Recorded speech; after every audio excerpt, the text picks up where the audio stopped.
Hey, what is going on, guys? If you're new to the channel, welcome. My name is Nick, and today I'll be discussing exactly how to create achievable financial goals, along with my list of financial goals for 2020. And by the way, this is a different background from normal, as you probably noticed, because I am in Cancun, Mexico for the week. So I will be putting a few pictures on screen for you just to show you where I'm at. And yeah, let's get back into the video. So with the uproar of the new decade and everyone scrambling to create and start working on their New Year's resolutions, I thought this would be the perfect video for you guys as we are entering 2020. To be completely honest with you though, I've never been one to create specific goals for myself in the past. It might have been a combination of not believing in goal setting or being stuck in university for the past 5 years and having no time to myself, but either way, I haven't really set too many goals. However, over the past year, I've been hearing a ton of positive things about goal setting, whether it be writing down your goals or visualizing those goals. I just think there's a ton of value in it in a financial sense. So this year in 2020, I've decided to create a list of the top 5 goals that I have financially for 2020, and I'll be sharing that with you guys along with some of my top tips for goal setting from which I've learned from other people. So if you do enjoy this video, make sure to smash that like button for the YouTube algorithm. I'm sure it will help out this video. And if you haven't already, definitely consider subscribing for more content on personal finance, business, and investing in the near future. So with that said, let's jump into the actionable ways to create goals for yourself financially in 2020. Alright guys, so the best thing that I've learned about creating goals is to make SMART goals, and no, that isn't an adjective, it's actually an acronym. And this is actually something that Andre Gic talked about in his most recent video, and I've heard a lot about it in the past, so I think it is a valuable method. Now, starting off with the S, this stands for specific, and that means we want to have clear, non-ambiguous, and very well-defined goals. A lot of times when people create New Year's resolutions or make new goals, they often say that they want to lose weight or they want to make more money, but that really doesn't have any specifics to it, and you don't know when you're going to achieve that goal. But on the other hand, say you want to make more dividend income in 2020, you might want to say instead, oh, I want to make $20 in dividend income per month, and that way it's a lot more specific and well-defined. Now getting into the M here, this stands for measurable, and that means you want to have specific criteria that will allow you to measure the progress towards the accomplishment of your goals. Now if we use the dividend example once again, it's pretty easy to measure the progress of this because you'll be seeing exactly how much you're making in dividends every single month by logging into your brokerage account. Now getting into the A, and that stands for achievable, and that means you don't want to have goals that are so far off that you're unable to achieve or that are impossible. Setting goals that are attainable, that might extend you as a person a little bit, but you know that you can achieve with a little bit of hard work and effort throughout a certain period of time, is probably the way that you want to go. That way you know that you can achieve that goal if you do put in that hard work throughout that time period. Now the R in the acronym SMART stands for realistic, and this sort of goes with the previous one being achievable. You don't want to choose goals that are way too far out of your reach or your sight. However, it also means relevant because you want to keep your goals relevant to your life purpose and what you're trying to actually achieve in the long run. And finally, we have T that stands for timely, and this I've already been talking about a little bit.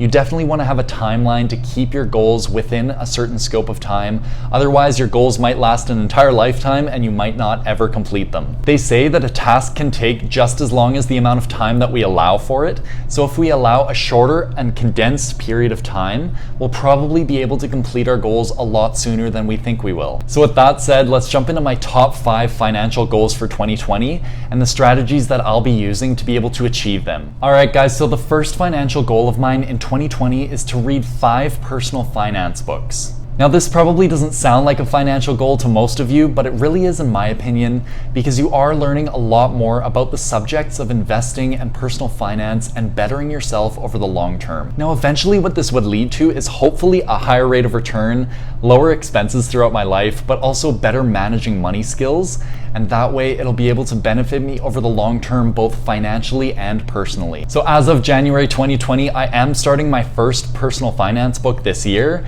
and that is one that I got for Christmas, The 4-Hour Workweek by Timothy Ferriss. I would highly recommend it for those of you who haven't read it before. And what this book is actually about is escaping the 9-to-5, escaping the rat race, allowing you to live anywhere that you actually want to, and also outsourcing a lot of your lifestyle and your expenses so that way you can spend more time with your family and doing the things that you love. So I've only started reading the book over the past few days, but I really do think that it's going to be an awesome read, and I would highly recommend it for all of you guys. However, I will need to read 4 more personal finance books throughout the year, so if you do have any recommendations, definitely let me know. I've already read Rich Dad Poor Dad, I've already read The Intelligent Investor, so if there's anything else out there, let me know in the comments down below. Alright guys, so my second financial goal of 2020 is to be able to build my dividend passive income to $100 per month by the end of the year. Now this is something that I already spoke about in one of my previous videos where I talked about passive income streams in 2020, so if you haven't seen that video, definitely check it out, but that means I won't be going into too much detail on this point. So basically, to be able to achieve this $100 mark per month, it is quite a lot, and right now I'm making about $62 per month in passive income. However, I'm going to need to increase the amount of high dividend yielding stocks in my portfolio. And 2 types of very good dividend paying stocks that I will be looking at in 2020 are energy stocks and bank stocks, because both they are providing really great value right now, but I also think they're going to do very well over the next 5 years. But guys, I do realize that a lot of you out there are investing in ETFs and very diversified funds, and I think that's a great investment strategy, so I will be doing that myself and diversifying myself a little bit more. And so if I can achieve an average portfolio dividend yield of 2.5% in 2020, then all I'll need to have invested is $48,000 in my investment brokerage account. And since I already have about $30,000 invested in my brokerage account right now with Questrade, I will only need to add about $18,000 to be able to achieve this goal at this 2.5% dividend yield. And this actually brings me to my next goal, which is the amount of money that I would love to have invested by the end of 2020. All right, so goal number 3 is to be able to have $50,000 invested in the market by the end of 2020. So this $50,000 mark really coincides with the previous goal that I talked about in having $100 per month in dividend passive income. But I also want this to be able to build up my portfolio to allow the compound interest to continue growing at a faster rate. Because the more amount of money that you have invested, the more amount of interest that you're actually going to make on your gains whenever you do make those capital gains in the market. For example, if I just wanted to be complacent and not add any money to my account, my gains in 2020 would be totally different from those that I would receive in 2019. If my portfolio is currently valued at $30,000 and I make a 10% return, that equates to $3,000 that I'll be making in the next year. However, on the other hand, if I build my portfolio up to $50,000 and then I make a 10% return on that, I'll be making $5,000 in capital gains, which is an additional $2,000 on top of what I would make the previous year. So I'd say that whether or not this money is put into dividend paying stocks, I'm still going to be making capital gains on this larger amount of money over the coming year. Now guys, in attacking this goal over the next year, there are 2 different scenarios that I want to evaluate. In the case that I do make capital gains from my starting point here at $30,000, I won't have to invest as much money into the market. However, in the case that a recession occurs, I'll actually have to invest way more money in the market to hit that $50,000 mark,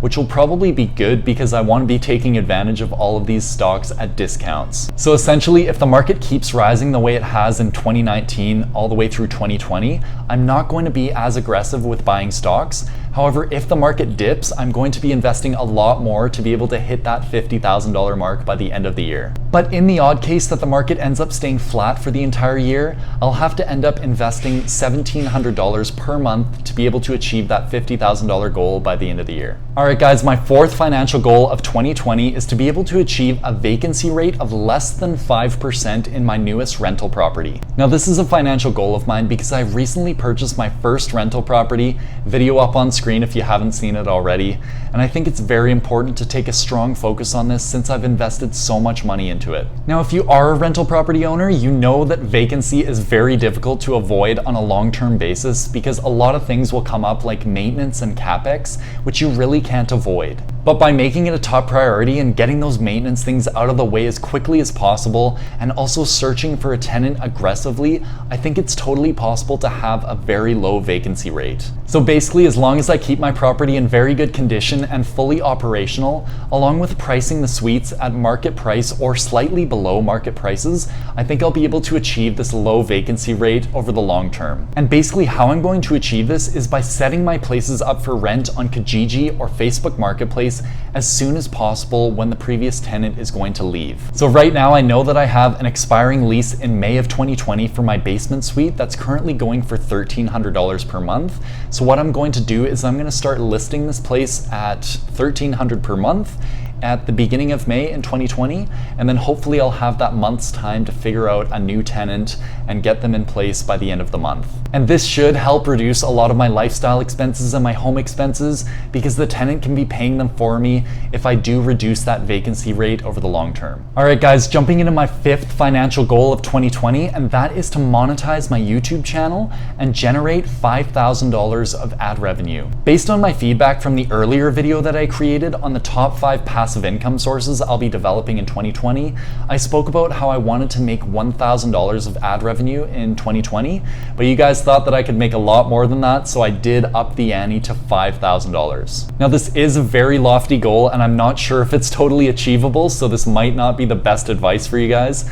But if we break it down on a monthly basis, it's only $420 per month approximately. And based on the CPM of other financial YouTubers being about $10 per 1,000 views across the niche, that means I would need about 42,000 views per month to be able to achieve this goal. So you may be wondering, am I hitting this number now? And the answer is no way. I am not hitting that number right now. I'm hitting about 1,000 views per video, so I definitely have some work to do. But what I've realized about YouTube is that consistency totally pays off and that weird things happen to some videos on YouTube for no apparent reason. For example, I never would have expected the way that my video on the top 3 stocks to buy before 2020 to explode the way that it did, and right now it's currently sitting at about 15,000 views at the time of making this video. So if I can upload 100 videos throughout 2020, meaning an upload frequency of about twice per week, that means I'm going to be exposing my channel to so many more people each video that I put out, and I'm increasing the odds of being able to be discovered by many more people and have one video that would explode. And if I do end up posting 100 videos throughout 2020, this means I'll only need an average of about 5,000 views per video, and currently I'm getting about 1,000 views per video, so I would expect my channel to grow a little bit more throughout the year. And I definitely want to make it clear that I'm not expecting my channel to explode in 2020 by any means, but I just think that by uploading consistently and adding more value to you guys, I'm going to be able to increase my odds of having my channel exposed to more people. Because after all, the only things that you can control on YouTube are the quality and the quantity of your videos, not the amount of likes or subscribers or views that you get. But anyways, I hope this last point really provided some value for you if you're a new YouTuber trying to start up your channel, or even in the financial space trying to start up a channel, because I know it is very difficult. I did struggle in the first few months, but it does pick up with consistency. And those are my financial goals for 2020. If you did stick around until the end, definitely let me know in the comments section down below what you thought about these goals, and if you have very similar goals to mine, I would be very interested to know. And I do just want to say I really appreciate it when you comment on my videos. It does help build up this community a lot bigger and stronger, and it does give me feedback on my videos and how to improve them. But anyways, thank you guys so much for watching the video today. If you did enjoy or gained any value from this video whatsoever, definitely smash that like button for me to support my channel. And also, if you haven't already, definitely consider subscribing down below for more content on personal finance, business, and investing in the near future. And I'll see you guys next time.